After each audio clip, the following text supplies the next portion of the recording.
During the first portion of the noughties, there was a long period without any new Street Fighter games. In fact, many speculated that both the brand and the fighting game genre itself had already had their heydays, and Capcom had become focused on more lucrative franchises they were producing, such as Resident Evil. This would all change for good though in 2008, with the release of a game that would re-popularise the fighting game medium. I'm of course talking about Street Fighter 4, the best-selling Street Fighter since the second entry in the series that rejuvenated the arcade industry and made fighting games popular in the first place. Street Fighter 4 made a huge splash, making the franchise's famous characters the most mainstream they had been in years. But just like with many of Capcom's earlier fighting games, it was just a matter of time before Street Fighter 4 would receive multiple full-priced revisions, which as usual would rub some consumers the wrong way. The big problem was though that one later revision of the game would feature issues beyond just its price point, which would result in some pretty scathing reception at the time. So with all of that said, hello ladies and gentlemen, Big Daddy Top Hat here. In this video we are going to be readdressing the game's issues and looking at exactly why Ultra Street Fighter 4 caused outrage. Yeah. After the commercial failings of Street Fighter 3 and its iterations, and the even more dismally sales performing Capcom Fighting Evolution, Capcom would really dial back on producing fighting games, with it quickly becoming apparent that there would likely never be a new numerical entry in the Street Fighter series. As early 90s nostalgia began to set in though, and the Xbox Live service rose to prominence, this opened up an all new way to play the classic Street Fighter 2, resulting in re-established interest in Street Fighter and a huge increase in Street Fighter 2 digital sales. This would galvanise Capcom to reconsider what to do next with the brand, which would eventually result in Street Fighter 4, a game that, unlike Street Fighter 3 before it, would be built around the fighting game characters that made the franchise so popular to begin with. Familiar musical beats were back, memorable moves along with the classic characters that everybody knew and loved had returned. Pair this all with a modern for the time graphical style that was in line with AAA games at the time, Street Fighter 4 proved to be a success. Street Fighter's period of fighting game fatigue was over. In typical Capcom fashion though, just 1 year later after the release of Street Fighter 4 on home consoles, Capcom would release Super Street Fighter 4. The release of such a game put a sour taste in some consumers' mouths, because unlike back in the early 90s when Capcom first started pulling off such stunts, this was the era of DLC, so why bring out an entire new physical disc just so updates could be included? Well, Capcom would defend themselves by deeming the changes found in Super Street Fighter 4 was so extensive that such an update would be far too large to be deployed as DLC. To be fair to Capcom though, the changes are indeed very extensive, including the addition of a whopping 10 more fighters to choose from, and awesome ones they were, ranging from Street Fighter 3 favourites such as the dashing Dudley, to Final Fight's Guy and Cody, to the most iconic of all the debuts, Jury, a character who is arguably the face of Street Fighter 4 and one of the most anticipated fighters to appear in Street Fighter 6. Critics would actually end up loving Super Street Fighter 4, with IGN for example calling it a superior version of one of the best fighting games around, with a far more developed online mode compared to the original version. Giant Bomb would give it 5 out of 5, stating Super Street Fighter 4 adds enough great new content to justify skipping over the Champion Edition and hyper fighting steps in the Street Fighter upgrade path. GameSpot would add to all of this, stating Super Street Fighter 4 stands tall on the broad shoulders of its predecessors. Its large and diverse character roster, balanced tweaks and comprehensive online play reaffirm its place as one of the best fighters this generation. And it's a worthy upgrade even if you own last year's version. Best of all though was the game's producer, Yoshinori Ono, would outline to us that if we purchased Super Street Fighter 4, we would never have to buy another edition of Street Fighter 4 again, as Capcom had learned from their previous mistakes regarding too many updates. In 2010 he would comment, "I have no intention of carrying on Street Fighter 4 into Hyper Street Fighter 4 or Ultra Street Fighter 4 because I'm aware of the mistakes Capcom has made in the past. So whether it would be a different IP or another Street Fighter, we'd like to keep options open. But in terms of Street Fighter 4, this is definitive. Super Street Fighter 4 should be the distinctive end. You liar! So there we have it, word from the producer of the game itself that he had no intention to ever make an Ultra Street Fighter 4. A year later, moving into 2011, instantly such a statement no longer appeared to be true, as Capcom would release Super Street Fighter 4 Arcade Edition. An update of Super Street Fighter 4 that received tweaks, balancing and the inclusion of a further 4 fighters. The release of such a title would result in Capcom community manager Seth Killian announcing that Arcade Edition would be the final version of Street Fighter 4 in the series. But as we now know, that too appeared to be untrue. Liar!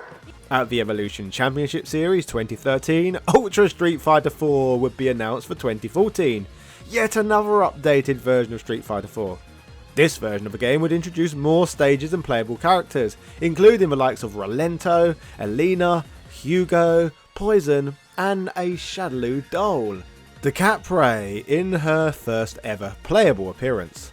Ultra also introduced Edition Select, which, like in Hyper Street Fighter 2 before it, allows gamers to switch between different iterations of fighters based on their properties spread across the various different versions of Street Fighter 4. The Ultra Combo W option was also added, meaning that both fighters in a contest's Ultra combos can become available at the same time at a cost of doing a reduced amount of damage. Like with other Street Fighter updates, the game includes balance changes and mechanical alterations, including a new delayed wake up technique that allows characters who have been knocked down extra time before getting back up to fight. Unblockable setups were also removed and red focuses were introduced, which have more invincibility hits than regular focus moves. So in a nutshell, these were the new additions that Ultra Street Fighter 4 brought to the table. To be fair, they did make an already great game even better. But what about Yoshinori Ono's lie we discussed earlier, whereby he said that Super Street Fighter 4 would be the final version of the game that fans would ever need to purchase? Well, as Obi-Wan Kenobi has said to us in the past, everything he told us was true, from a certain point of view. As although Ultra Street Fighter 4 was a $40 game, fans could instead opt to buy Ultra Street Fighter 4 as a $15 digital upgrade for their existing copies of Super Street Fighter 4. So while Super Street Fighter 4 was in no way the ultimate version of the games, there were ways available to pay out and make it so. So reflecting on all of this, apart from stating that Super Street Fighter 4 would likely be the last packaged product Street Fighter 4 game, the rest of Ono's statement was kind of correct. So not much outrage here really, unless you're someone who is fundamentally against paid DLC. In the early days of the game, Ultra Street Fighter 4 seemed to be pretty well received, but it was only a matter of time before things would begin to hit the fan. To understand why this happened, we need to go back to the early days of the PlayStation 4. Compared to previous generations, for the first couple of years at least, it didn't feel like we got many new games at all on the platform. Instead, owners were just choosing to buy games they already had, like GTA 5 and The Last of Us, previous PS3 hits, all over again, just on new hardware. Now when we consider that Capcom have always been the kings of releasing new editions of old games over and over again, this all seemed right up their street, so it would only be a matter of time before Ultra Street Fighter 4 got ported over to the new hardware too. The big issue though was that this version of the game that was pumped out for the PS4 was absolutely dreadful compared to what could be experienced on more budget hardware, with the internet being littered with scathing reports of disappointment and disgust regarding the Ultra Street Fighter 4 appearance on the PS4. Some would even say, outrage. The game was littered with bugs, glitches and a number of other debilitating issues. Eurogamer.net and Digital Foundry would document many of these awful issues, raising that the game's menu system was reduced to a choppy, unresponsive mess, with every frame being displayed at half the rate it should have been. They would also add that in one stage we encountered a stuck sound effect that kept repeating, while a couple of minor UI bugs appeared in other areas, We even experienced one crash during a training session that booted us back to the console front end. However, a look at various message boards confirms that others are running into even more severe issues, including additional sound errors, missing visual effects, online connectivity problems, and other oddities. They would summarise that every other version of Ultra Street Fighter 4 was superior to the PS4 version. PushSquare.com would build on this conversation perfectly when they complained that this was being sold and marketed as the ultimate way to play Street Fighter 4, with this conversion presenting far from that in reality. The Guardian would only give the port just 2 out of 5 stars, concluding that sadly the quality of the port falls some way short of Capcom's in-house standards. Menus are jerky, music skips, moves are buggy and broken, and to top it all off, it suffers from input lag, an issue the PS4 version was promoted as having fixed over the PS3 iteration. There really is no excuse for such poor performance. To illustrate further how poorly the conversion was received, the game ended up being pulled from both Capcom's Pro Tour and EVO 2015, embarrassingly events that Sony themselves were sponsoring. Rather hilariously, the competition would feature the Xbox 360 version of the game instead.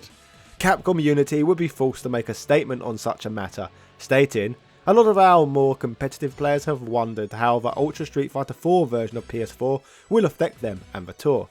To that, we'd like to advise that the integrity of the Capcom Pro Tour is a top priority for us, and we will continue to work with tournament organisers worldwide to ensure that the highest quality event will be run.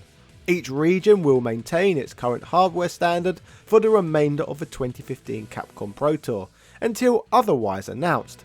We will keep you updated as to when the PS4 version of Ultra Street Fighter 4 will be integrated into the Pro Tour.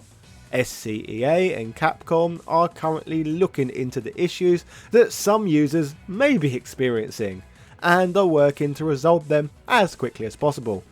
Many would place blame with regards to the poor quality of Ultra Street Fighter 4 for PS4 in the lap of Other Ocean Interactive, a third-party company who handled the poor porting. What is it with dreadful video game companies with the word ocean in their names creating butchered ports of classics?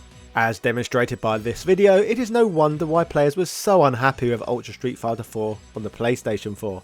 Not only was it marketed and advertised as the definitive edition of the game, but the PlayStation 4 port in particular was being sold as the premium Ultra experience. No wonder that so many people were outraged by this. After a number of patches, eventually a lot of these issues appear to have been ironed out. However, it is still incredibly ridiculous to me that companies so often bring out half-baked games, and with the Street Fighter 4 port being particularly embarrassing when we account for the fact that the original version of the game was 6 years old by that point. It should have been perfect and tournament ready the moment it showed up on the platform. Amusingly, in one final twist past this point, a game would show up release named Street Fighter 4 Champion Edition, but that's a whole nother story for another time. So make sure you subscribe to hear me talk about that one. Anyway, if you enjoyed this video, why not check out my video on why Ultra Street Fighter 2 caused outrage as well? What is it with these Ultra Street Fighter games being troubled? Why not click and find out? Yeah, cheerio.